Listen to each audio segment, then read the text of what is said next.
합니다. 자,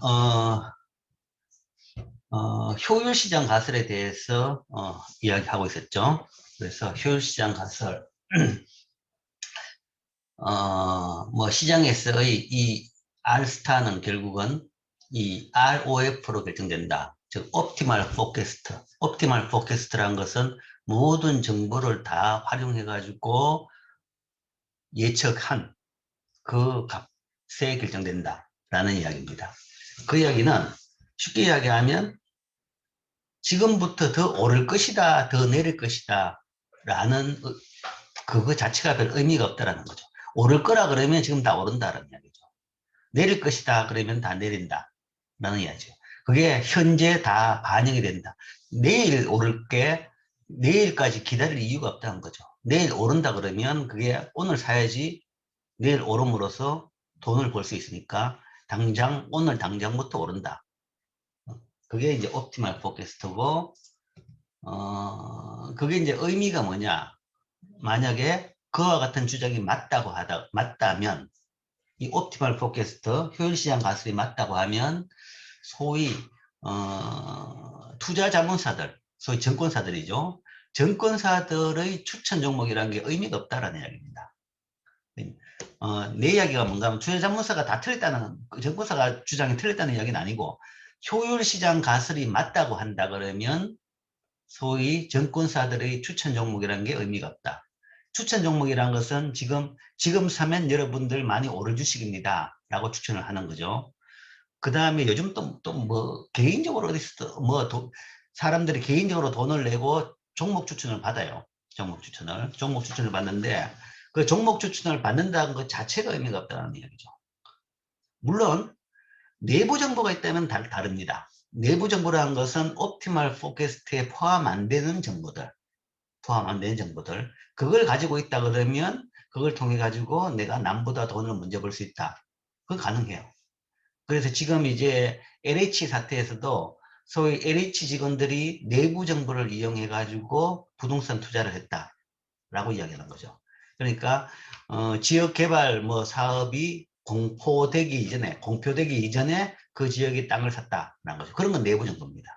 그런데 그거는 그런 문제 때문에 지금 LH 직원에 대해 가지고 뭐 잡아들이고 그다음에 뭐 몰수를 하고 그러고 있죠. 불법입니다.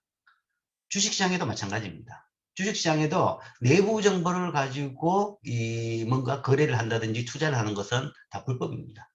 그리고 엄격한 불법이고 굉장히 큰 처벌을 받게 됩니다. 근데 이제 뭐 그거야 뭐 100% 알 수는 없죠. 그런 예외적인 걸 제외하고는, 내부 정보를 제외하고는 공개된 정보를 이용해 가지고 소위 수익을 얻을 가능성은 없다라는 것이 효율시장 가설의 함축입니다. 임플리케이션. 그래서 신문 발표된 투자 자문사, 소위 증권사의 보고서에 있는 정보는 이미 많은 시장 참가들에 알려져 있고 주식 가격에 반영되어 있다. 따라서 이러한 정보에 기초해서 행동함으로써 평균적으로 비정상으로 높은 수익률을 얻을 수는 없다. 그리고 여기에 대해 가지고 실제 실증 연구를 많이 해봤는데 실증 연구 결과 실증 증거는 투자 자문사들의 추천이 시장 수익률을 초과하는 수익률을 얻는데 도움을 주지는 못하는 걸로 나타납니다. 그래서 평균적으로는 그래도 플러스는 나옵니다. 플러스는. 그러니까 평균 0이 아니라 투자 자문사들을 따르면 0보다는 조금 높은 값이 나옵니다. 그런데 그게 거래 비용을 감하고 나면 0 이상이 안 되는 거죠.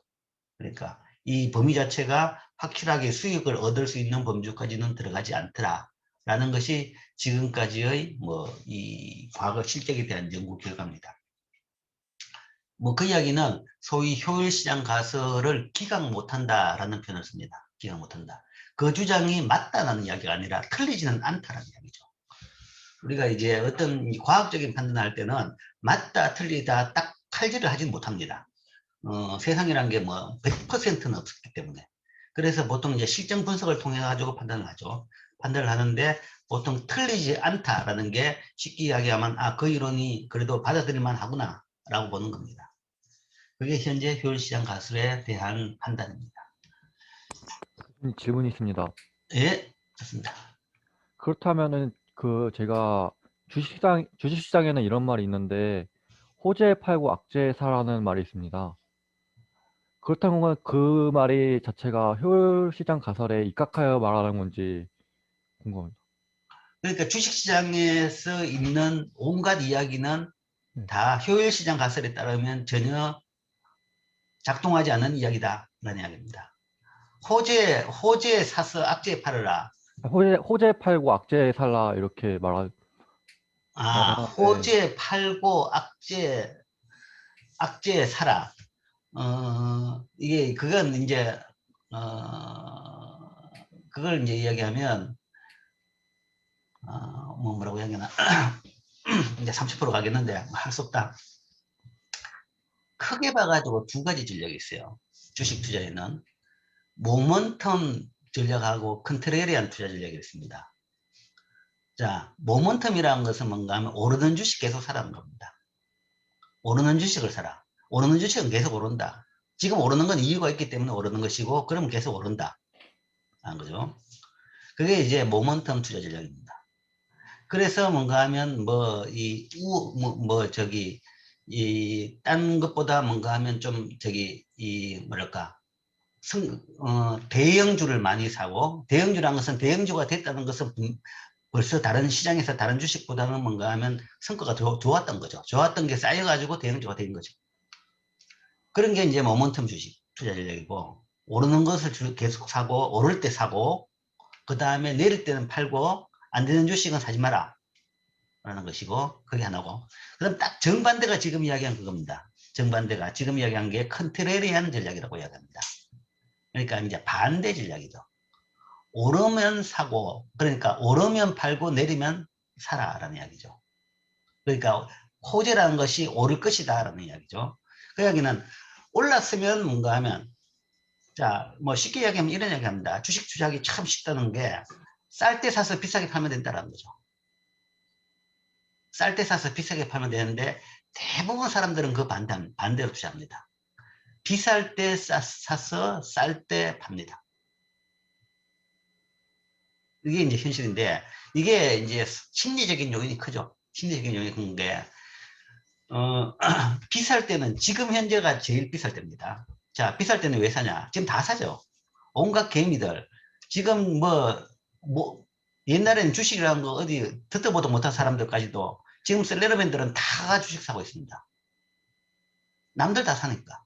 누가 사가지고 투자가 성공했다니까. 돈 벌었다니까. 다 사는 겁니다. 다 사는 거죠. 그런데 왜 지금 사냐는 거죠. 언제가 제일 좋았냐? 작년 3월달. 작년 3월달에 평균적으로 지금 주식 가격이 지금 절반입니다. 평균적으로 절반이고 지금 주식 가격에 뭐 10분의 1도 많이 있었습니다. 그때가 제일 좋았죠. 그때가 쌀 때고 그때 샀다가 지금 팔면 되는 겁니다. 근데 그때는 안 사고 있다가 지금 이제 더 이상 안 오르고 있을 때 지금 다들 들어가 사기 시작합니다. 왜냐하면 작년 3월 때는 못 사는 게 이제 강심장이 아니면 못 사죠. 강심장이 아니면. 완전히 주가가 폭락하고 있었습니다. 폭락하면 폭락하고 난 뒤엔 주가가 굉장히 낮죠. 낮으면 그때 사야 되는데 그때는 더 떨어질까 싶어가 겁이 나서 못 사는 겁니다. 더 떨어질까 싶어 겁이 나서 못 사고, 그 다음에 지금은 왜 사느냐? 더 오를 거라 생각해가 사는 거죠. 지금까지 이렇게 올랐는데 더 오를 거다라고 생각해가 사는 겁니다. 그게 이제 보통 개인 투자자들이 실패하는 이유죠. 보통 뭔가 하면 전략 없이, 그 다음에 이해 없이 남 따라 투자한 사람들의 전반적인 보통의 형태고, 그러면 대부분 실패를 하는 겁니다. 대부분 실패하는 건데. 그러니까, 호재 팔으라라는 것은 그 이야기는 이제 완전 인포메이션 의 문제인데, 호재가 있다 그러면 호재에 대해 가지고 내부 정보, 불법적으로 시장에서 내부 정보가 유통되는 시장 같은 경우에는 사전에 그 호재를 아는 사람끼리는 알아가 다 샀다라는 얘기죠. 샀다라는 이야기고, 그 이야기는 호재가 발표될 때 되면 살 사람 다 사가지고 오를 만큼 다 올랐다. 그 다음에는 떨어지는 것밖에 없다라는 이야기죠. 그래서 호재 팔으라라는 이야기입니다. 그리고 악재도 뭐 악재에 살아라는 이야기는 악재 같은 경우도 사전에 알만한 사람은 다 안다라는 얘기죠. 알만한 사람은 다 알아가지고 팔 사람은 다 팔아가지고 떨어질 만큼 다 떨어졌다. 그러면 악재가 발표됐을 때는 그거는 정보로는 기능이 없고, 그러니까 이제 그때는 뭐 잘 모르는 개인 투자자들이 뭐 그때 이제 움직이는 거죠. 그러면 그때는 떨어질 만큼 떨어졌기 때문에 이제는 더 안 떨어지기 때문에 이제는 충분히 사도 된다. 라는 뜻의 이야기입니다. 라는 뜻의 이야기인데, 그거는 그 스토리를 이야기한다 그러면 실제 이제 시장 자체가 내부 정보에 움직인다. 라는 얘기죠. 발표되기 전 정보에 다 움직이는 시장이다. 라는 가정을 하고 있는 것이고, 그러니까 시장을 굉장히, 뭐랄까, 비효율적인 시장으로 가정하는 겁니다. 비효율적이고 불법적인 시장으로 가정하는 거죠. 그렇다 그러면 그 말이 맞아요. 근데 시장이 그만큼 불법적인 시장이고 불법이 횡행하는 시장이고 비효율적인 시장이냐에 대해 가지고는 개인 투자자별로 판단을 할 수 있는 문제겠죠. 그런 시장이라 그러면 이제 그런 전략이 맞다라는 이야기인데, 그리고 개인들이 뭔가 하면 그냥 개인들이 그만큼 그렇게 투자자들이 대부분 뭔가 하면 그런 비합리적인 투자자들이냐, 아니면 이 시장에 대한 이해가 부족한 사람들이 주 투자자냐, 이 문제입니다. 그런 의미에서 뭐 그 관련된 여러 가지 뭐 투자 격언들은 많이 있습니다. 많이 있는데, 효율시장 가설이라는 것은 결국은 뭔가 하면 모든 투자 격언은 다 안 맞는다라는 얘기입니다. 효율시장 가설이라는 것은 그런 것은 전혀 다 작동을 안 한다라는 거죠.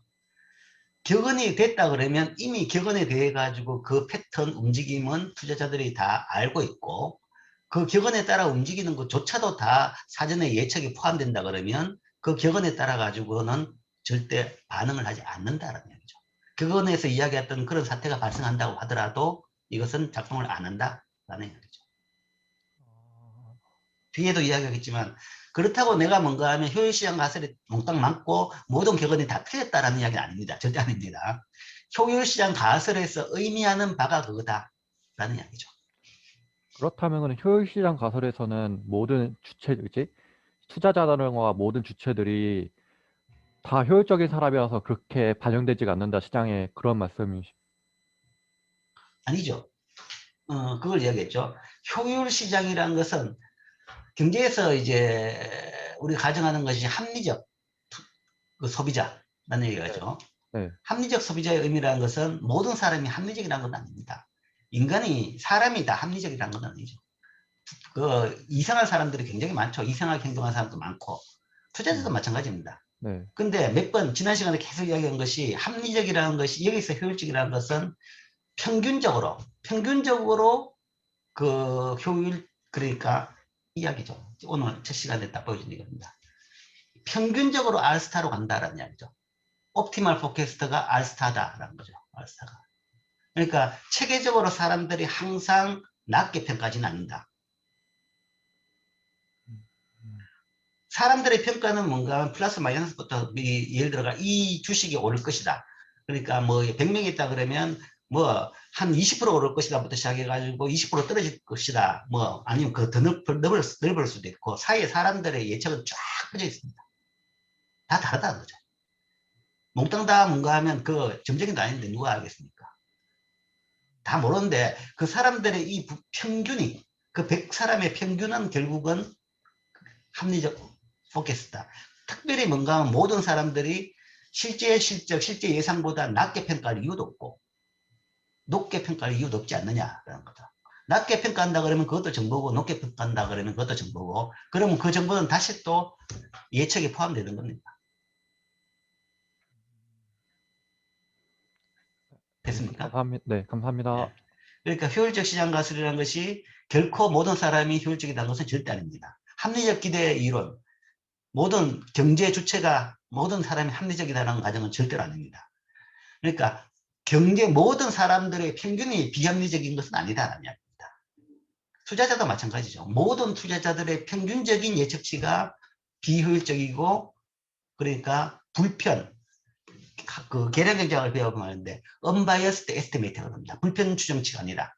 그러니까 항상 어느 한쪽 방향으로 틀리게 예측하지는 않는다라는 것이 효율 시장에 대한 투자자들의 소위 행동에 대한 생각입니다. 그렇기 때문에 이 이윤 기회는 다 제거된다 라는 것이죠.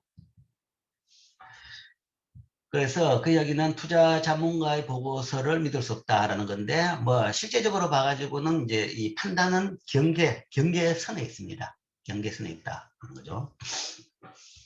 자, 그렇다 그러면 어떻게 투자를 해야 되느냐? 어떻게 투자해야 되냐? 여기에 이제 투자 전략을 교과서에서 하나를 추천드렸습니다. 근데 어디 가도 뭔가 하면 교수가 주식 투자한다 그러면 그 100점 100패입니다. 교과서대로 투자하면 다 100점 100패입니다. 남들 다 하니까요. 남들 안 하는 방법으로 투자해야지 돈을 번다라고 이야기합니다. 근데 교수가 교과서대로 투자하면 100점 100패는 안 해요. 반반입니다. 교과서대로 안 하기 때문에 그런 일이 생기는 거죠. 교과서대로 한다 그러면, 그러니까 교과서대로 한다 그러면 큰 수익은 못 얻습니다. 큰 수익은 못 얻지만 그러나 정상적인 수익은 가능하다라는 것이 현재까지의 우리가 경험입니다. 자, 여기서 이 교과서에서 이야기하는 추천은 어떤 것이냐? 합리적으로 여러분들이 판단을 해봐. 이거 따를 필요는 없이, 자, 이런 추천을 하는데 어떤 거냐 하는 생각을 해볼 필요가 있어요. 투자 자문가, 증권사들 추천은 시장 수익률을 초과하는 수익률을 얻을 수 있게 하는데 도움을 줄 수 없다. 그리고 최신 정보는 아마도 주식 가격에 이미 다 포함되어 있을 정보다. 그리고 정보가 새롭고 예상치 않은 것일 때에만 주식 가격은 정보 발표에 반응한다. 만약에 오늘 어떤 주식이 뭐 현대중공업 아니면 현대중공업 조선사죠. 현대중공업 그 주가가 올랐다. 라고 한다 그러면 그거는 뭔가 새로운 정보가 유입됐기 때문에 그 회사한테 유리한 새로운 정보가 유입됐기 때문에 올랐다. 아무 이유 없이 오를 이유는 없다라는 거죠. 아무 이유 없이. 그 새로운 정보라는 것이 대부분 뭐 수주 정보죠. 새로 뭔가 하면 어떤 데서 큰 수주를 받을 것이다. 아니면 수주를 받았다. 이런 정보죠. 그런 정보가 들어가면서 가격이 움직인다. 거죠. 즉 최신 정보, 새로운 정보가 나올 때만 주식 가격은 움직인다. 움직이는 것이 맞다. 그리고 이론적으로도 맞죠. 그렇게 볼 수 있는 거죠. 자, 그러니까 그런 의미에서는 어떻게 하라고 하면 바이앤홀드라 하는 이야기입니다. 바이앤홀드. 바이앤홀드가 소규모 투자한테 가장 현명한 전략이다. 즉 정보력 가지고 이길 생각을 하면 이길 수가 없어요. 내가 남보다 더 좋은 정보, 더 좋은 판단력으로 어떤 주식을 발굴을 해내가지고 그 다음에 지금 이거 이래가지고 이 주식이 이게 오를 것이다.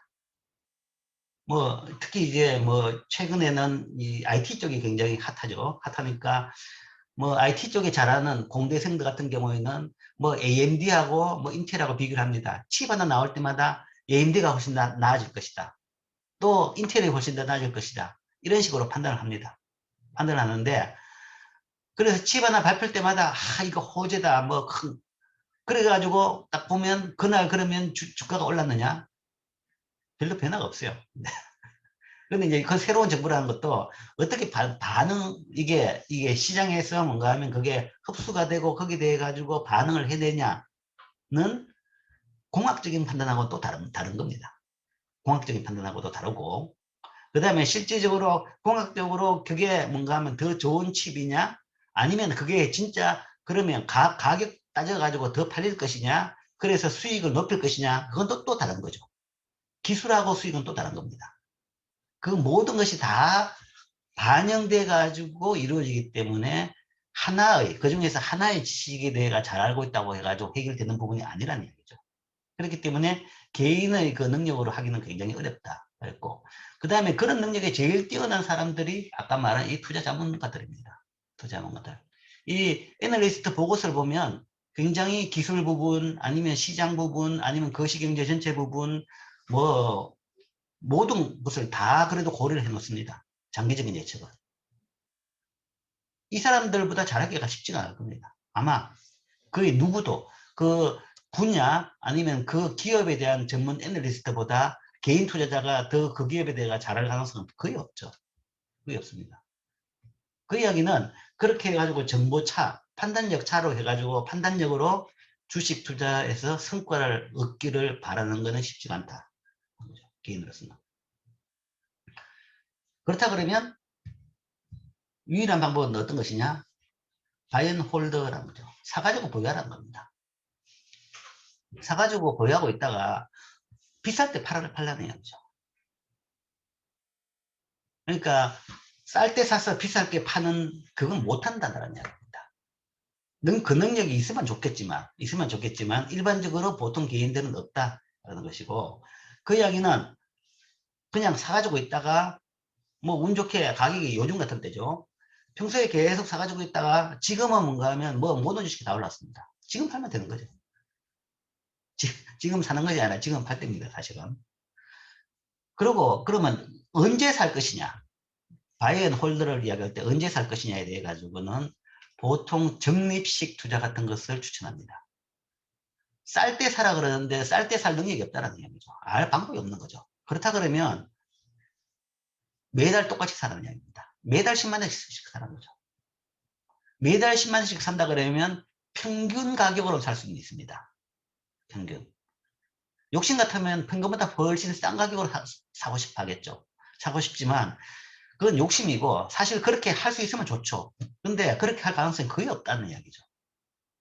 그렇다 그러면 평균으로만 사도 성공하고, 평균 가격으로 살라 그러면 어떻게 사느냐 그러면 똑같이 매년 10만 원씩, 매달 10만 원, 매달 20만 원씩 뭐 그런 식으로 일정, 그러니까 그 날짜도 항상 고정시켜 놓으라고요.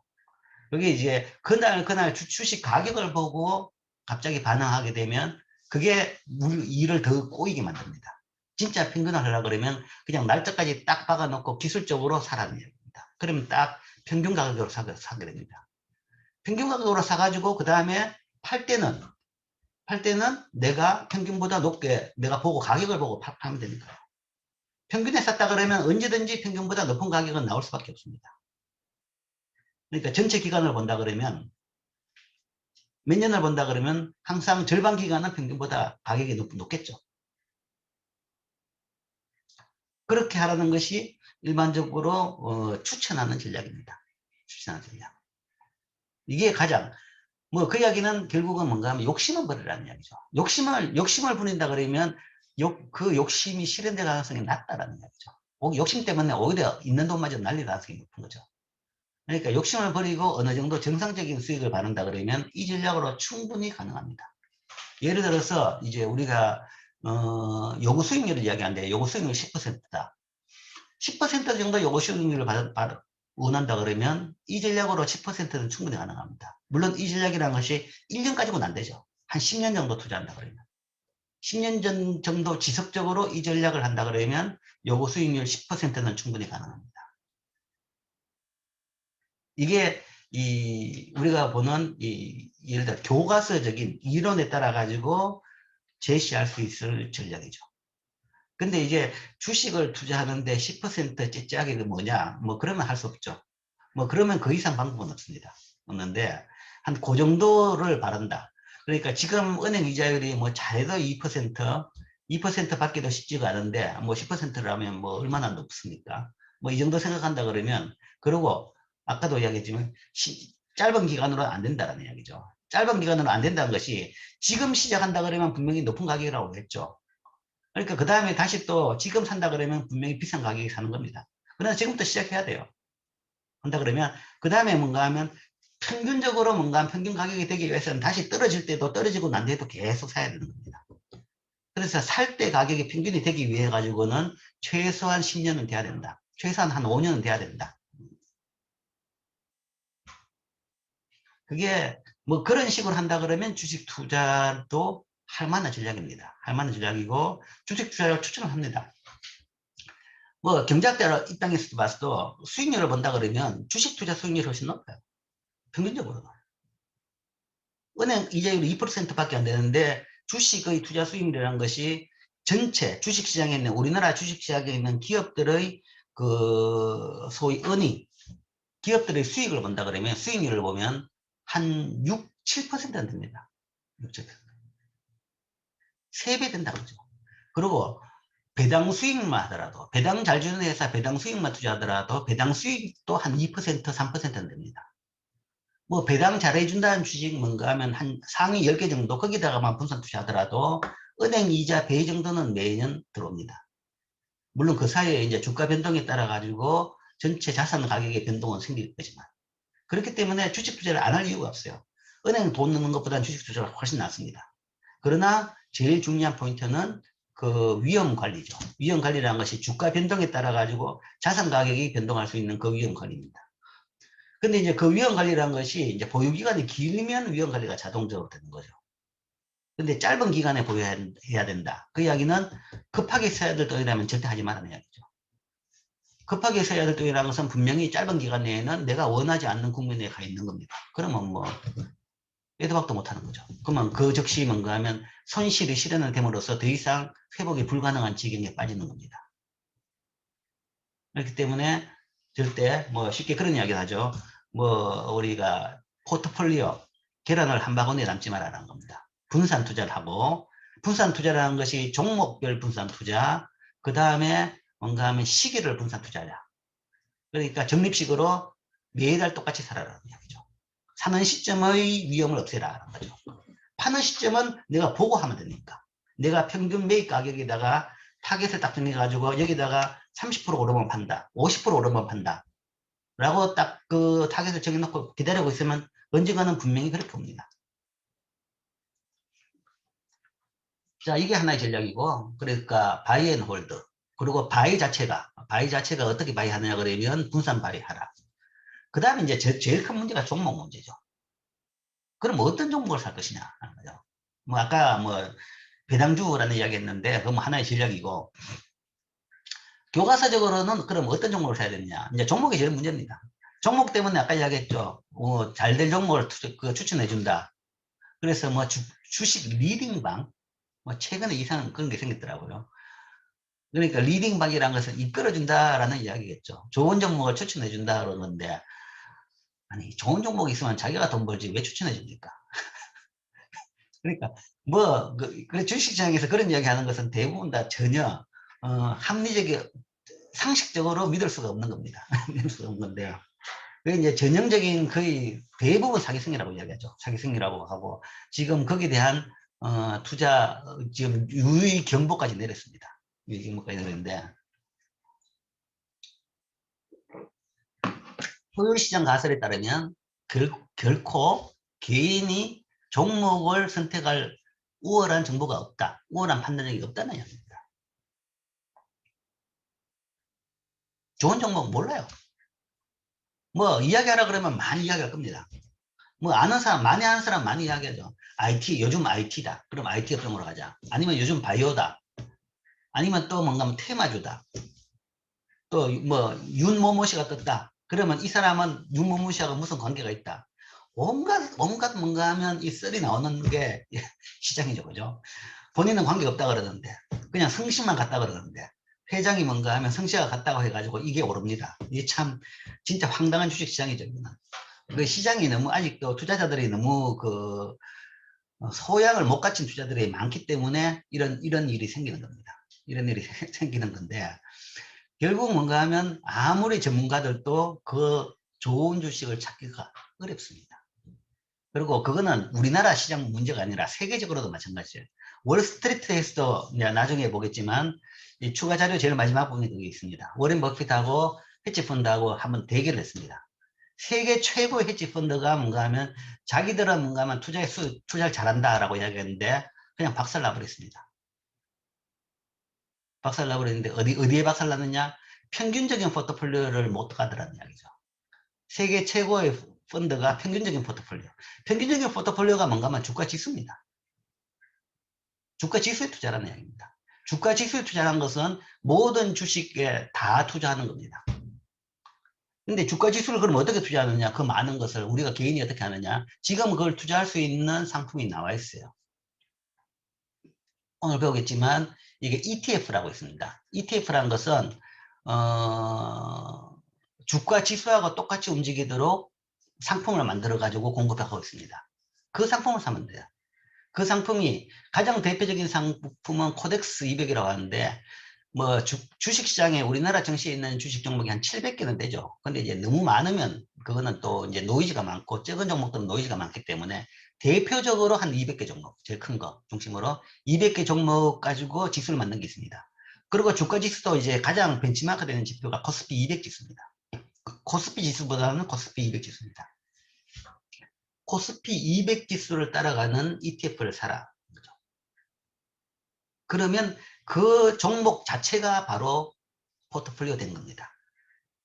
한 바구니가 아니라 200개 바구니에 계란이 분산되어 있는 거죠. 200개 종목에. 그러니까 종목 선택을 할 자신이 없다. 보통 잘 안 되죠. 그렇다 그러면 그냥 시장을 사라라는 이야기죠. 옛날에는 시장을 사라고 하더라도 살 수가 없었는데 지금은 시장을 살 수 있는 종목을 만들어 놨습니다. 만들어 놨기 때문에 그걸 사는 게 하나의 거죠. 그걸 사가지고 매달 똑같은 액수만큼 10만 원이면 10만 원씩 계속 사가지고 30년, 10년 동안 사보라고요. 사보고 그 다음에 들고 있다가 어떤 때 보면 높은 가격이 됐을 때 팔면 충분히 높은 수익을 얻을 수 있습니다. 그게 이제 가장 교과서적으로 추천해 줄 수 있는 전략입니다. 그런데 이제 성향의 문제가 그런 건 있죠.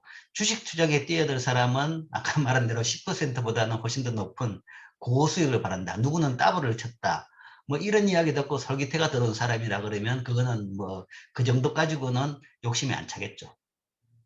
근데 이제 그 정도 욕심을 버릴 수 있고 객관적으로 사람들이 그 돈을 운영할 수 있는 사람이라 그러면 이런 종목을 이런 식의 투자를 할 수 있다. 이게 이제 교과서적으로 추천하는 전략입니다. 물론 그 성과에 대해서는 나도 책임을 못 지고 이 교재의 저자도 책임을 못 질 겁니다. 이 모든 투자는 개인의 책임입니다. 자, 그리고 이제 아까 이야기한 그거죠. 효율적 시장이다. 투자자가 효율적이냐? 그 이야기는 아니란 이야기죠. 아까 이미 이야기했지만 효율시장 가설은 금융시장이 효율적이라는 것을 의미하는 것이냐? 아니다. 시장이 효율적이라는 것은 아니다는 거죠. 일부 금융경제학자들은 모든 가격은 항상 정확하게 결정되고 시장 기초 여건을 반영하기 때문에 금융시장은 효율적이라고 믿는다. 마켓 펀더멘탈이라는 것이 뭐 예를 들어 가지고 그 기업의 뭐 기술이랄까 수익성이랄까 뭐 아니면 경영의 능력이랄까 CEO의 자질이랄까 그 다음에 더 나아 가지고 이제 거시경제 환율, 이자율, 물가 뭐 아니면 뭐 그 나라의 산업 생산력, 수출입 뭐 이런 것들이 다 시장 펀더멘탈입니다. 이런 것들을 반영하기 때문에 금융시장은 효율적이라고 믿는 사람이 있는데 그러나 그 이야기는 아니란 이야기죠. 주식시장과 같은 시장에서 결정되는 가격은 예측할 수 없다. 특히 시장 붕괴와 자산 가격을 내재 가치보다 훨씬 높게 상승시키는 거품의 존재는 실제 거품이 존재하죠. 존재합니다. 물론 다 사후적으로 판단이 되지만 뭐 지금 또 거품이라고 생각하는 사람들이 굉장히 많아요. 많은데 그러나 뭐 더 오를 것이다. 지금 3천원인데 4천까지 오를 것이다 라고 믿는 사람도 있고 그건 돼봐야 합니다. 4천까지 오른다 그러면 3천원 거품이 아닐 수가 있어요. 또. 그건 모르는 거죠. 어쨌든 거품의 존재는 근데 이제 지나고 나가지고 옛날 데이터를 본다 그러면 이때는 거품이었구나라고 찍는 때가 많이 있습니다. 실제적으로 많이 확인이 되고 있죠. 거품 존재는 금융시장이 효율적이라는 강한 견해에 심각한 의문을 제기한다. 자, 이걸 이제 반영을 해가지고 반영을 한다라는 거죠. 반영을 한다라는 건데, 그리고 이제 여기서 이제 보는 방의 두 가지입니다. 시장이 합리적이다, 효율적이다라는 것은 모든 정보를 다 반영한다. 그런 차원에서 효율적이다라는 건데, 반영을 해가지고 뭔가 하면 정확하게 그 가격에 대해서 움직인다는 이야기는 아니죠. 반영을 한다는 따름이죠. 반영을 하는 것이고 거기에 따라가 투자자마다 거기에 대한 판단은 또 다 틀립니다. 가격이 얼마 될 것이냐 라는 것은 다 틀린다 라는 것이 효율적이라는 것의 의미고 그 다음에 여기서는 더 나아가서 이론적으로는 이렇고 실정적으로 이렇게 나오는데 그러나 예외가 종종 발생하더라 라는 얘기입니다. 예외는 이거하고 맞지 않은 정도의 예외도 발생하더라. 항상 효율적으로 시장이 기능하는 것은 아니더라. 그 가장 대표적인 예가 거품입니다.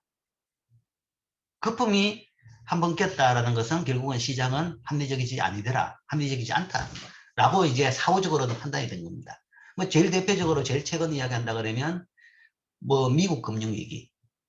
미국 금융위기로 주가가 폭락을 했죠. 폭락을 했다는 것은 폭등을 했던 겁니다.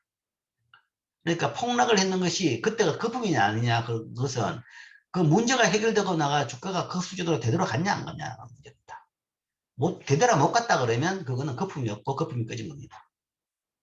그 다음에 그 전에 또 있었던 것은 뭐 IT 버블 붕괴. 2003년 정도에 발생했던 미국 IT 버블 붕괴.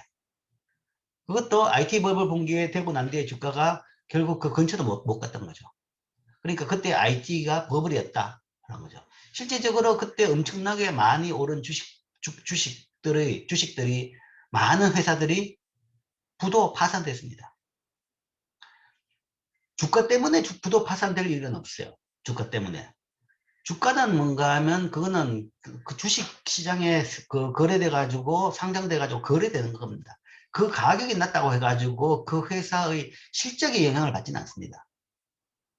그런데 파산했다는 것은 뭔가 하면 주가하고 무관하게 일단 그 회사 실적이 없었기 때문에 더 이상 유지 불가능해가지고 적자가 나가지고 문을 닫았다는 거죠.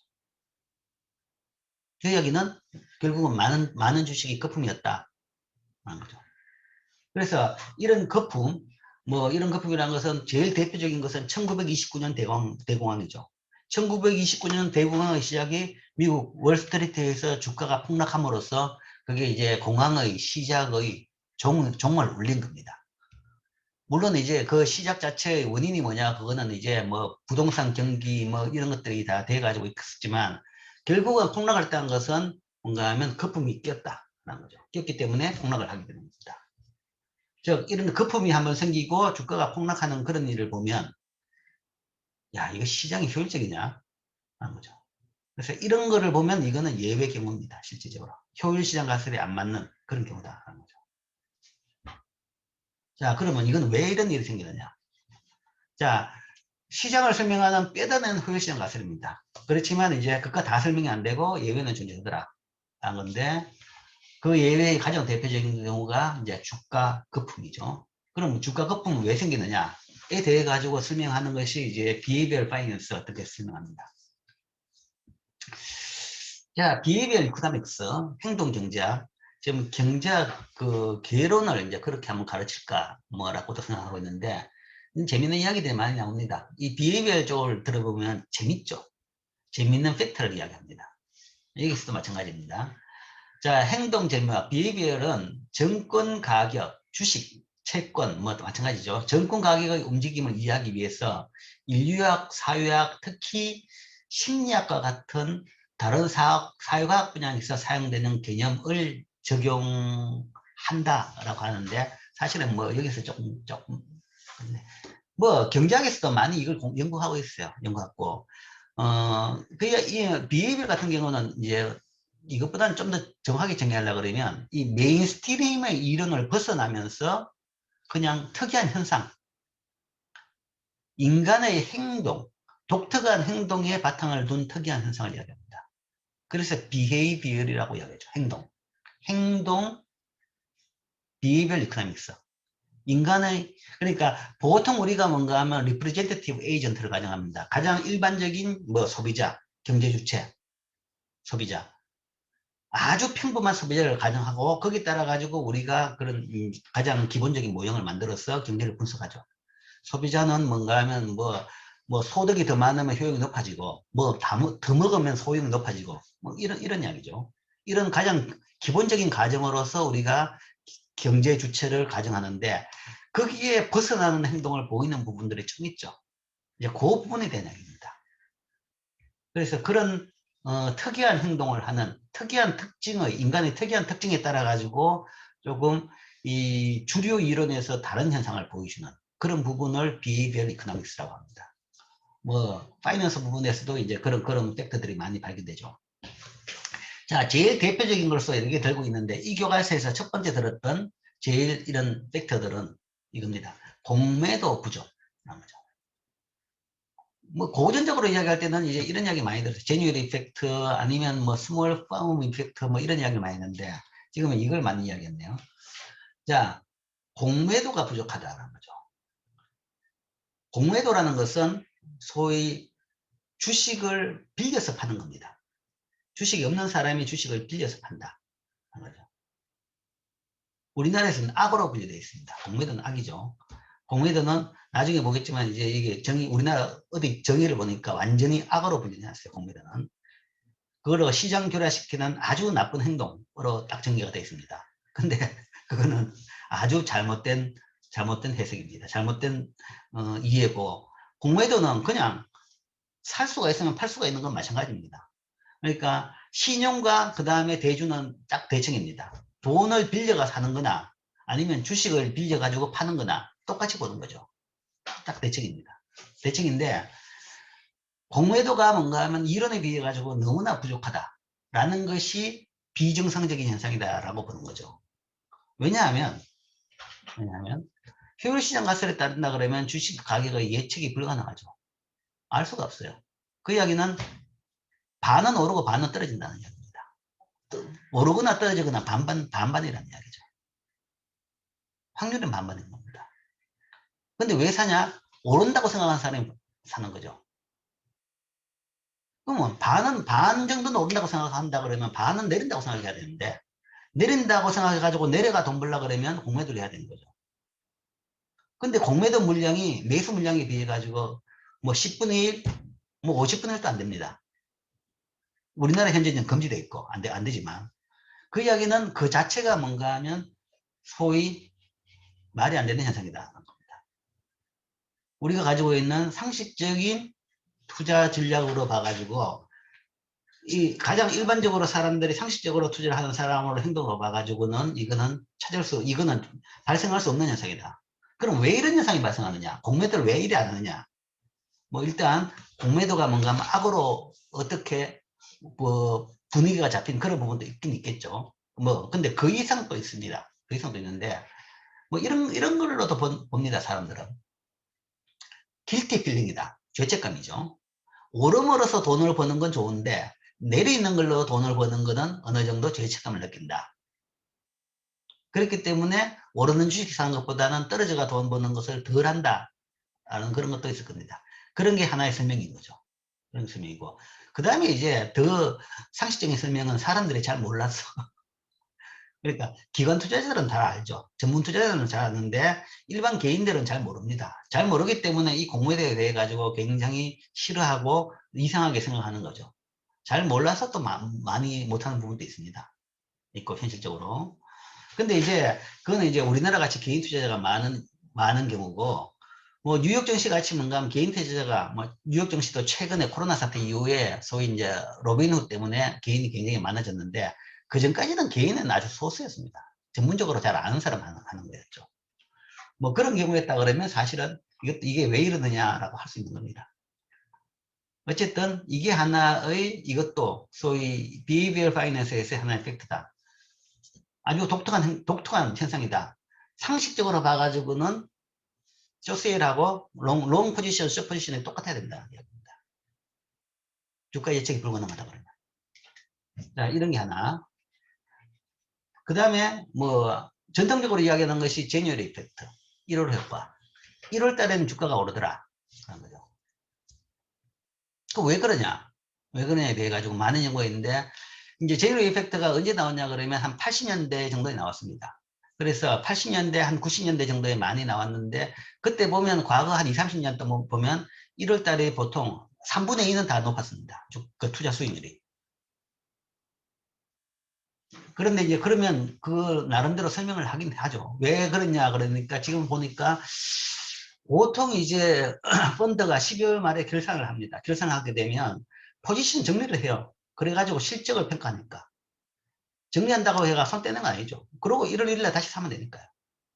그래서 1월 뭐 1일이든 3일이든 1일은 안 하니까 2일이나 3일이나 다시 시작하는 겁니다. 그런 식으로 정리를 하는 게 하나가 있고, 그 다음에 이제 1월이 되면, 새해가 되면 사람들이 새로 뭔가 하면 좀 프레시업 되고 계획을 가지고 뭔가 의욕적으로 투자를 하게 되는 거죠. 그럼으로써 더 발굴해 가지고 이제 막 해가지고 1월 달이니까 새로운 마음으로 투자를 하는 거죠. 그러니까 평소보다 투자가 더 많아지더라. 그런 것 때문에 1월 달이 더 높게 나온 경우가 많았다. 그런 게 또 하나의 사람들의 독특한 특징이죠. 평균하고 다른 독특한 행동. 그러니까 이런 이제 팩터들이 나오는 거죠. 근데 이제 이런 팩터들을 이용해 가지고 이런 팩터들이 발표가 되고 알려지면 그 다음 그런 팩터들을 이용해 가 사람들이 돈을 벌려고 하겠죠. 그러니까 다른 달보다 1월이 더 많이 오르구나 라고 한다 그러면 12월 말에 다 삽니다. 그러면 1월에 안 올라요 또. 그래서 이런 팩터들은 발견은 되는데 과거 데이터를 통해 발견되는데 발견되고 나가지고 발표되고 난 뒤에 알려지고 난 뒤부터는 그 현상은 없어집니다. 없어지더라는 거죠. 지금은 그러니까 90년대, 2000년대 이후에는 제니얼 이펙트가 거의 없어요. 이럴 효과가 없다는 거죠. 그 이야기는 이럴 효과를 바라고 그때 이미 더 많은 사람들이 투자를 해버리기 때문에. 그리고 뭔가 하면 그 이야기는 12월에 사가지고 1월에 파는 사람들이 많이 생기는 거죠. 12월에 사가지고 1월에 팔면 딴 달보다 뭔가 하면 한 달 투자 수익률이 더 높구나 라는 것이 알려지니까 그렇게 행동하다 보니까 1월 달에는 그렇게 파는 사람 때문에 이제는 못 오르는 겁니다. 그런 것들이 하나의 또 특정한 팩터고 행동이라고 볼 수 있습니다.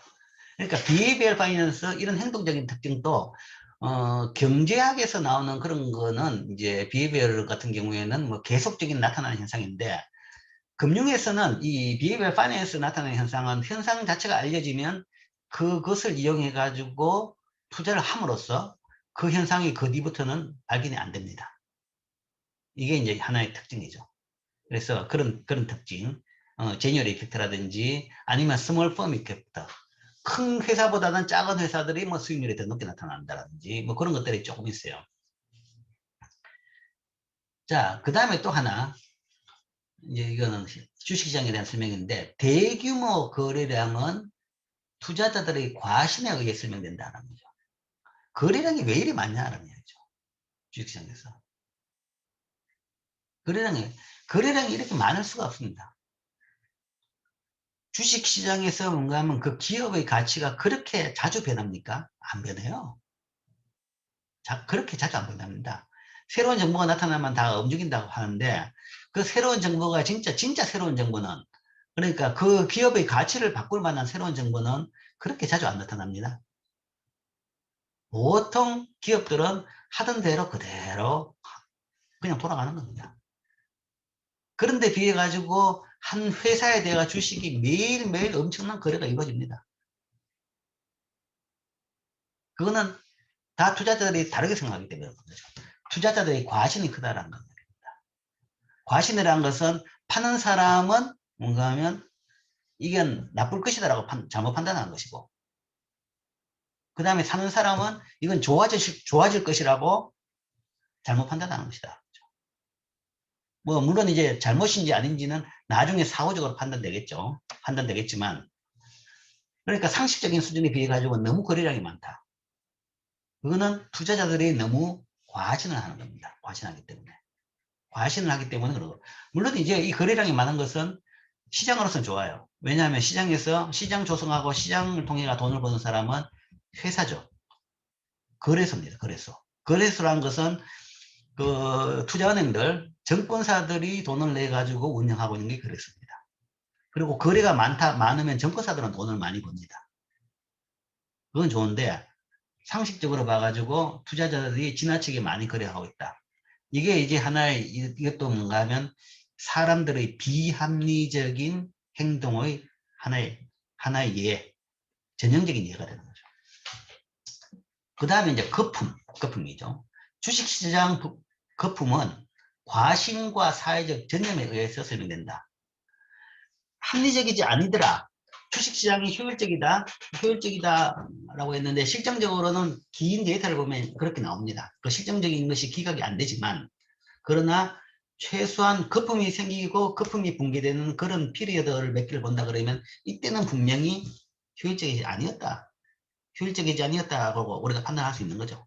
그럼 왜 그런 현상이 생기느냐? 거기에 대해 가지고는 우리가 보통 이것도 과신입니다. 오버컨피던스. 그 다음에 전념 효과. 과신이라는 것이 이제 지나치게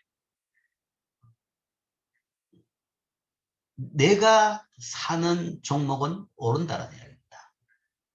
물론 이제 사기 전에 이야기보다는 주로 뭐냐 그러면 사고 나면 그렇게 생각합니다. 사기 전에는 고민하죠. 고민을 딱 하는데 그 다음에 오른다고 판단하면 사게 되겠죠. 그러고 나면 계속 오른다고 생각합니다. 내가 사는 종목은 분명히 좋다. 오른다. 내 판단이 잘못했다고 사람들이 쉽게 수긍하기는 쉽지가 않죠. 그런데 따져봐요. 효율시장 가설에 따라보면 내 판단이 오를 가능성이 없습니다. 내가 산 종목은 뭔가 하면 지금 현재 그 가치만큼의 가격에 내가 샀는 겁니다. 그 가치만큼에 샀는 거죠. 그 가치만큼에 샀다는 이야기는 더 이상 오를 가능성도 없고 더 이상 떨어질 가능성도 없다는 얘기죠. 물론 평균적으로지만.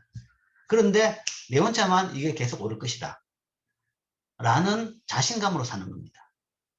그런 자신감이, 그 다음에 그런 자신감이 뭐 있는 사람 아니면 지나친 자신감으로 사는 사람이 있고 지나친 자신감으로 파는 사람이 있겠죠. 그러니까 다 섞여 있으면 문제가 없습니다. 평균적으로 주가가 별 문제가 없는데 거품이 안 생기는데 그런 자신감이 전염이 되는 거죠. 전염이 되는 거죠. 그런 자신감이 사회적인 전염이 되면서 다들 투자들의 너무 자신감에 붙어져 있으면 그때는 거품이 형성되는 거죠. 다들 자신감에 빠져 있다. 그러면 거품이 형성되는 겁니다. 이런 이야기를 하죠. 그 자기 실현적 기대. 거품의 원인이 뭐냐? 자기 실현적 기대라고 이야기합니다. self-fulfilling expectation.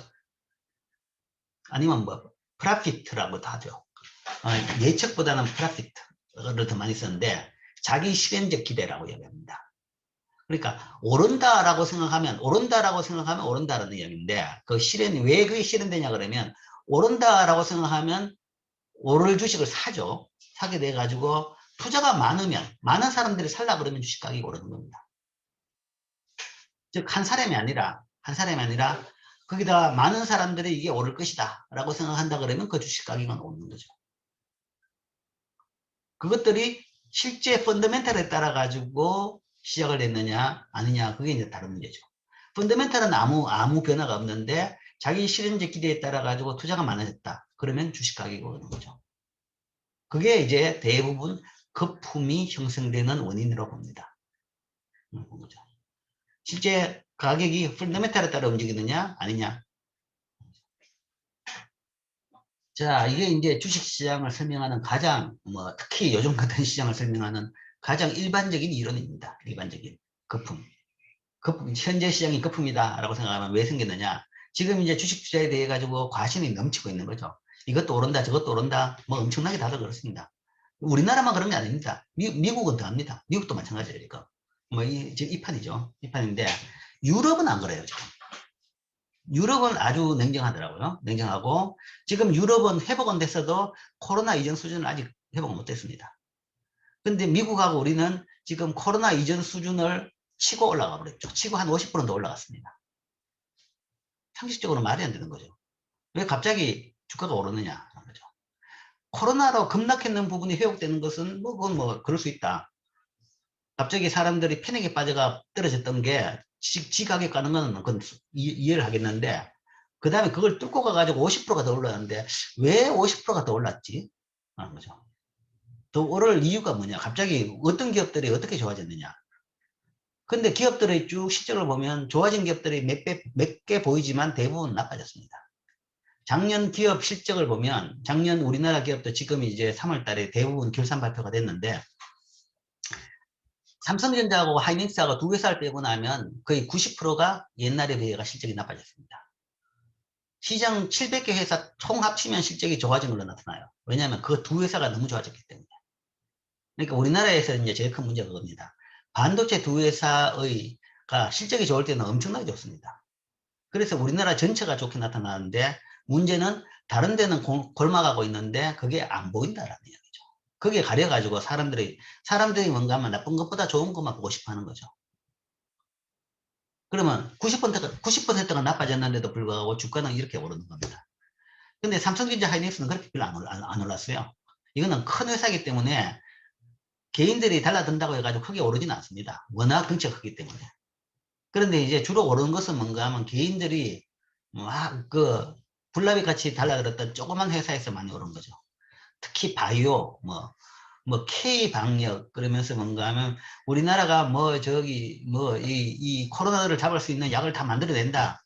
특히 어떤 회장은 나와가지고 대통령하고 서가지고 자기가 다 이걸 처리할 것 같이 뭔가 큰 소리 치고 다니는 사람이 있었죠. 그런 회사들을 통해 가지고 바이오 쪽에서 거품이 이제 엄청나게 일었던 겁니다. 거의 그거는 시장 교란 행위.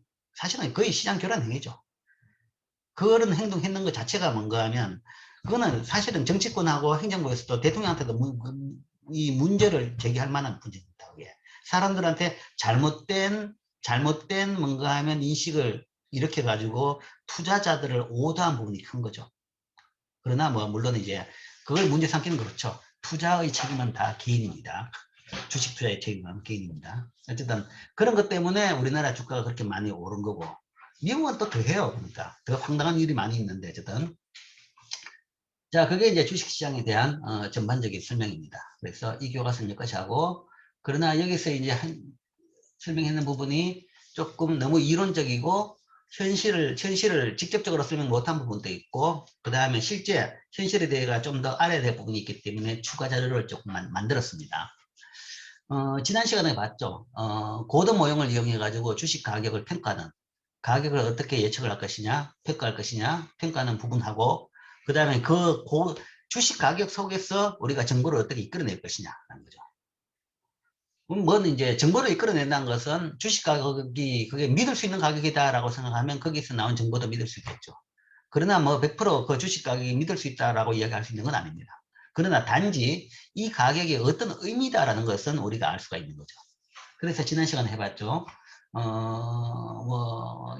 좀 한 2년 전, 3년, 몇 년 전 데이터인데 2018년 5월에 SK하이닉스가 9만 원이었는데 그때 주당 2만 원의 수익이 발생했습니다. 주당 2만 원. 이 수익이 발생했는데, 자, 이거 하기 전에 이거부터 갑시다. 은행에 대한 요구가 왔다. 가장 기본적인 개념부터 몇 개 공부하고 나서 합시다. 그래야지 앞에 이해가 도움이 될 테니까. 먼저 주식시장 그러면 국가별 주가지수를 알 필요가 있어요. 그래서 상식이죠. 우리나라의 주가지수가 뭐냐? 코스피 인덱스입니다. 코스피입니다. 코스피인데 그냥 코스피죠. 코스피는 옛날에는 우리말로 번역을 했을 때는 종합주가지수라고 했습니다. 한국말로는 종합주가지수입니다. 영어로는 코리아, KO가 코리아죠. 코리아 스탁 프라이스 인덱스입니다. 스탁 프라이스 인덱스. 그래서 그걸 그냥 종합주가지수라고 했습니다. 주식 가격은 스탁 프라이스인데 스탁 프라이스 인덱스는 뭐냐? 인덱스라는 것은 기준을 100으로 해가지고 가격을 변화시킨 겁니다. 근데 왜 그런 짓을 하느냐? 그러면 한 회사의 주식 가격이다 그러면 가격이 있는데 그게 한 회사의 주식 가격이라면 그걸 그대로 쓰면 되는데 이 주식 시장에는 회사가 많죠. 700개나 된다 그러면 그 전체 가격의 이 추세, 현황을 알고 싶다. 그러면 그것을 알고 있는 지수를 하나 만든 거죠. 어떤 가격을 하나 만들어야 되겠다. 그래서 만든 것이 코스피입니다. 이제 그거 어떻게 만드느냐 만든 거에 따라 다른데 지금 코스피 같은 경우에는 그 서울 증권거래소에 상장되어 있는 모든 주식의 가중 평균 가격입니다. 가중이란 것은 이 상장되어 있는 이 주식수에다가 가중치를 준 거죠. 단순 평균이 아니라 700개 평균이 아니라 평균 가격이 아니라 거기다가 뭔가 하면 많이 거래된 것은 거기에 시장의 영향이 크니까 많이 거래가 아니라 많은 양, 발행되는 양이 많으면 그 많은 양대로 가중 평균을 하는 거죠. 그래서 만든 지수입니다.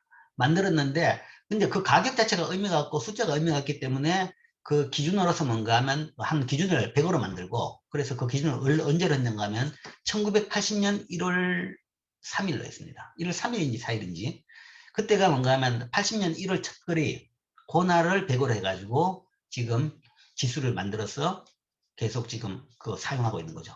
그게 종합주가지수. 우리나라 주식을 에 대해 가장 대표적인 주가지수입니다. 그런데 실제 이제 시장에서는 그것보다는 더 많이 쓰는 게 코스피 200입니다.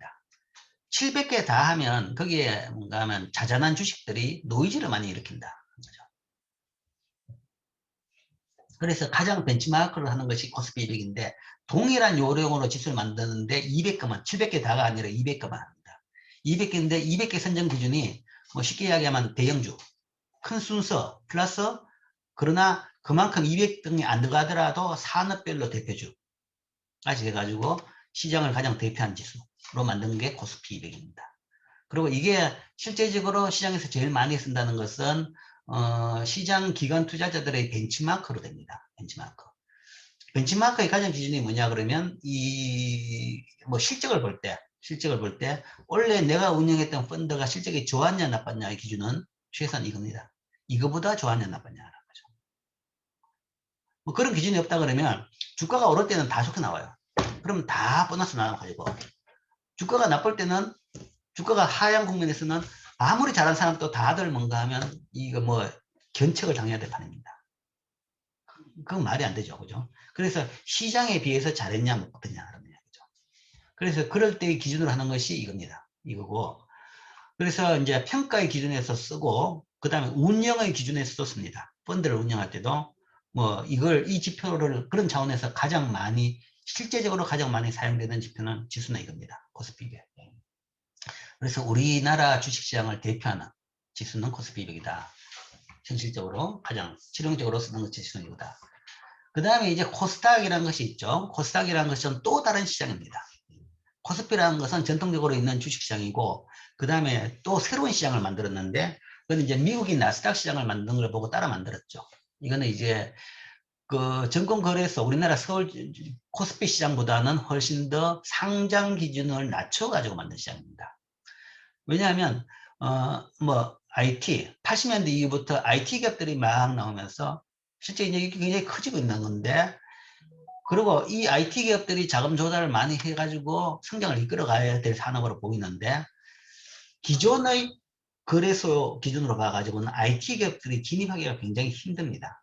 힘든데 왜냐하면 거래소의 상장 기준으로 보면 상당한 실적을 요구합니다. 예를 들어 가지고 뭐 어느 정도 최소한 5년 이상 기업의 업력이 있어야 되고 그 다음에 5년 이상 업력뿐만 아니라 5년 이상 그 외부 법인, 외관 법인이라고 합니다. 외부 감사 법인의 감사 자료가 있어야 되고 그 다음 승인된 감사 자료가 있어야 되고 그 다음에 5년 이상 흑자가 나야 되고 규모가 어느 이상 돼야 되고 그 다음에 분산이 잘 돼야 주주의 분산이 잘 돼 있어야 되고 등등 여러 가지 실적이 필요합니다. 그런데 IT 기업들, 신생산업 IT 기업에서는 5년 흑자가 불가능합니다. 10년, 20년 계속 적자만 난 기업도 있죠. 있는데도 불구하고 성장 산업이기 때문에 어느 순간에 빵 터지면 뭔가 하면 다 갖고 한꺼번에 뭔가 엄청나게 큰 기업이 되는 거죠. 뭐 지금 테슬라 같은 경우가 그렇죠. 그죠? 뭐 구글이나 뭐 지금 아마존이나 다들 뭔가 하면 시작하고는 거의 한 10년 동안 계속 적자였습니다. 돈을 계속 부었죠. 그러다가 이제 어느 정도 생태계가 되니까 그때부터는 엄청난 흑자로 되는 거죠. 그렇기 때문에 그런 회사들을 소위 이 자금 조달할 수 있는 시장으로서 만든 것이 미국에서 나스닥 시장이었죠. 나스닥 시장이었고 그걸 보고 우리나라에서도 만든 것이 이제 이 코스닥 시장입니다. 그래서 상장 요건이 훨씬 더 낮은 시장 또는 뭐 표현으로 기자들이 쓸 때는 기술주 중심의 나스닥 시장 아니면 기술주 중심의 코스닥 시장 뭐 이런 식으로 표현했습니다. 기술주라는 것은 바로 최근 IT 업종들 중심 여기는 못하지만 이쪽으로 있는 시장 그래서 이쪽에다가 상장하는 회사죠. 기업들이죠. 그렇게 시장이 두 개가 있습니다. 그래서 여기서도 코스닥에서도 동일하게 코스피 지수와 똑같은 코스닥 지수가 있고 뭐 코스피도 200 지수가 있고 50 지수가 있습니다. 그 다음 미국 증시에서는 대표적 주가 지수가 다우존스 인덱스 그 아주 오래된 뭐 제일 세계적으로 가장 오래된 주가 지수죠. 이거는 이제 한 13개인가 15개 정도 종목의 가중평균 지수입니다. 미국 증시에 아마 투자되어 있던 주식 수가 지금 한 3,000개, 4,000개 될 겁니다. 뉴욕 증시에. 그런데 이제 그걸 다 놔두고 왜 10개만 하느냐. 근데 이제 100년 전부터 쓰는 지수였기 때문에 그래요. 한 100년 전에. 100년 전에도 그러면 다 하지 왜 다 가중평균치를 하지 왜 그렇게 몇 개만 하느냐. 거에 대해 가지고는 가중평가도 안 해요. 그냥 몇 개 그냥 단순 평균해버립니다. 그 100년 전에는 계산기가 없었죠. 다 손으로 손계산했습니다. 요즘에는 뭐 계산하는데 아무 문제가 없죠. 그냥 컴퓨터 키만 딱 누르면 키도 누릴 필요 없이 다 자동 나오죠. 그런데 그 옛날에 계산기도 없는 이 주판 써가지고 서양에는 주판도 별로 없었죠. 동양에서는 주판을 잘했지만 그럴 때는 이 주가지수 만드는 것이 너무나 힘들었습니다. 그래서 뭔가 그래도 지수가 필요해가지고 만든 것이 이 몇 개만, 대표적인 몇 개 가지고 뭔가 평균으로 해가지고 주가지수를 만들었죠. 그래서 만든 것이 다우존스 인덱스입니다. 그 전통이 있고 계속 써왔기 때문에 이제 쓰고 있는데 사실은 이 지수가 지금 현재 미국 주식시장을 나타내는 지수로서는 제대로 되는 걸 안 나타냅니다. 그러니까 너무 이 종목이 몇 개 안 되기 때문에 대표성이 낮아서 표현을 쓸 때는 이렇게 이야기합니다. 대형주 중심의 다우존스 인덱스라고 이야기하죠. 그러니까 초대형주 한 열 몇 개 정도의 가격으로 본 주식시장인 거죠. 그 다음에는 뭐 여기인데 우리나라의 코스피하고 상응하는 지수가 니스 인덱스가 있습니다. 뉴욕 스탁 익스체인지 지수. 사실 이 지수를 만든 것이 코스피보다 훨씬 뒤에 만들었습니다. 그러니까 우리나라 코스피하고 똑같이 뉴욕 증시에 상장되어 있는 모든 종목들의 가중평균 지수를 만들어서 지금은 만들어서 발표는 하고 있는데 실제 거의 사용은 안 되고 있습니다. 사용 안 되고 있고, 그러니까 미국 사람들은 굉장히 보수적입니다. 변화를 잘 안 해요. 옛날 쓴 거 계속 그대로 씁니다. 그래서 분명히 새로운 게 나온데도 발표는 되는데 주로 이건 안 쓰고 여전히 그 옛날 구닥다리 이걸 쓰고 있고, 그 다음에 이제 그 사이에 어느 정도 이제 컴퓨터 계산기도 나오고 해가지고 만든 것이 SP 지수가 있습니다. 스탠다드 앤드 푸어스가 조금 더 이제 이 대표성을 높이자 해가 나온 것이 옛날에는 SP 100 지수가 있습니다. 그러니까 뉴욕 증시에서 100개 주요 종목들 가지고 우리나라 코스피 200과 마찬가지로 지수를 만들었어요. 그게 이제 뭐 1960년대까지 쓰다가 1930년대에 만들어가지고 뭐 한 60년대, 80년대까지 쓰다가 그 다음에 이제 종목 수가 확 늘어나니까 100개까지도 모자라다 싶어가지고 60년대인가? 60 몇 년대에 뭔가 하면 SP500 지수를 만들었습니다. 만들어가지고 지금까지 미국 주식을 제일 많이 설명한 것은 이 SP500 지수입니다. SP라는 것이 S&P, S&P라고 그러는데 스탠다드 앤드 푸어스라는 회사가 있습니다. 뭐 이미 그 채권 그레이딩을 이야기했었죠. 채권 신용평가 기관으로 3대 평가 기관을 했죠. 무디스, S&P, 그 다음에 피치였죠. 그 3대 평가 기관 중에 하나입니다. 스탠다드 앤드 푸어스.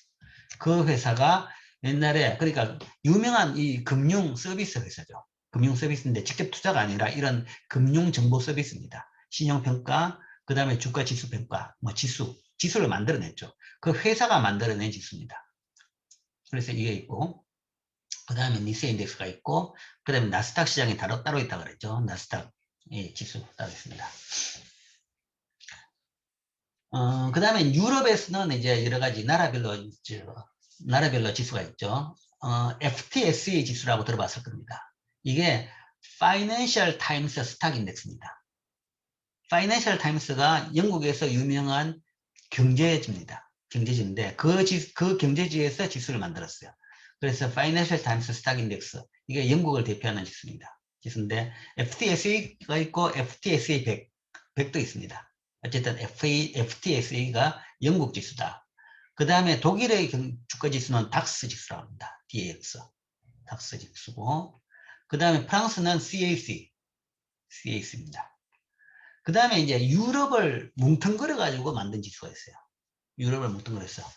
그러니까 이 나라들의 주요 종목 기업들을 다 합쳐가지고 상장된 기업들을 합쳐가지고 만든 지수가 유로스탁 50. 그러니까 유럽 전체에서 거의 50개 대표적인 기업들을 합쳐가지고 만든 종목이 있습니다. 유로스탁 50. 이거는 이제 요거는 각각 한 나라들의 이제 기업들의 상태를 나타내는 지수고, 이거는 이제 유럽 전체를 나타낸다라는 의미가 있죠. 그래서 사실은 요즘 이게 훨씬 더 많이 써지고 있습니다. 실제 보면 나중에 보면 이제 뭐 ELS 같은 경우를 많이 만드는데 개인 투자자들이 우리나라 사람도 많이 사는데 많은 ELS들이 요 지수 가지고 ELS를 만들고 있습니다. 뭐 이런 지수가 있다. 그러니까 유럽 전체 주식시장을 반영하는 지수로서 이런 게 유로스탁스 50 이런 게 있고, 그 다음 이제 나머지 아시아 지수로서는 이제 일본이 니케이 지수입니다. 니케이 지수가 일본 지수고, 니케이 50, 니케이 100 뭐 이런 게 있습니다. 그 다음에 중국은 상하이 지수. 중국에서의 증시 중심은 상해입니다. 상해에서 상하이 지수가 있는데, 상하이 지수가 뭐 A가 있고 B가 있고 뭐 또 몇 개로 좀 나눠져 있습니다. 어쨌든 중국 증시를 대표하는 것은 상하이 지수입니다. 그 다음에 이제 홍콩 지수가 있죠. 홍콩은 HSI, 그러니까 항생 지수라고 이야기합니다. 항생, 한문 항생이죠, 그죠? 항생 스탁 프라이스 인덱스. 그래서 HSI, 항생 지수가 그 홍콩의 지수입니다. 그러니까 항생 지수라는 것은 이제 홍콩이 조그만 이 도시 국가인데 이게 왜 이렇게 사람들이 관심을 가질 만한 지수냐 그러면, 실제 중국이 이제 개방 초기에는 상해가 이 금융시장으로 제대로 안 됐을 때는 주로 이제 홍콩을 통해 가지고 많은 중국 기업들이 상장을 했습니다. 우회 상장을 했다든지 뭐 아니면 상해에 있는 것이 상해 지수 거래 시장에서 외국인 거래가 초기에는 허용이 안 됐습니다. 허용이 안 된 경우에는 그것을 HSI를 통해 가지고 이제 거래를 할 수 있도록 그런 시스템을 만들어 놨죠. 그래서 이제 홍콩 시장은 굉장히 큽니다. 굉장히 큰데, 지금은 이제 더 크기는 상하이가 직접적으로 이제 하기 때문에 아마 더 커지진 않겠지만, 어쨌든 그런 차원에서 이제 굉장히 큰 수준으로 이렇게 주요 지수로 보고 있어요. 그래서 어디 뭐 외국에서 보면 어디 금융시장 사정을 볼 때는 이 아시아 지역에서는 보통 요 세 지수가 나타납니다. 우리나라는 아직까지는 못 낍니다. 못 끼고 그 정도 크기는 안 되죠. 아시아에서는 이 세 지수를 보통 보죠. 자, 이게 이제 국가별 주식시장 주가지수, 그죠? 뭐 상식적인